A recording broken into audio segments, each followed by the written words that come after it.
Moi, j'ai plusieurs devises qui guident ma vie, mais une des premières, c'est sois le changement que tu veux voir dans le monde. Et je remarque que si je souffre de mauvaises relations avec mon entourage, ou si je souffre de me sentir frustrée, de me sentir insatisfaite pour différentes raisons dans ma vie, la première personne qui peut générer du changement, c'est moi-même.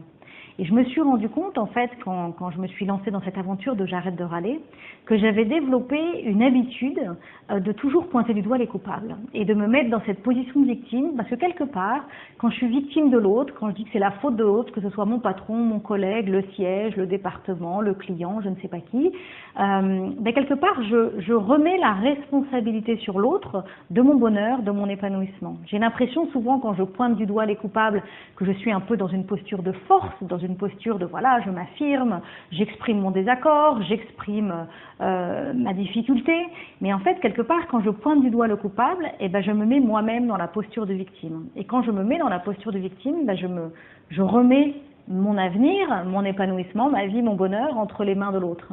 Donc cette devise, c'est vraiment sois le changement que tu veux voir dans le monde, et je cherche vraiment aujourd'hui à activer toute ma part d'influence. En fait, on a beaucoup plus d'influence qu'on le pense sur notre réalité, sur notre quotidien. Effectivement, il y a plein de choses sur lesquelles on ne peut pas changer. Il y a des décisions qui sont prises sans notre accord, sans notre avis, sans notre opinion. Il y a beaucoup de choses sur lesquelles on n'a pas d'influence, et on peut passer notre vie à râler sur toutes ces choses sur lesquelles on n'a pas d'influence.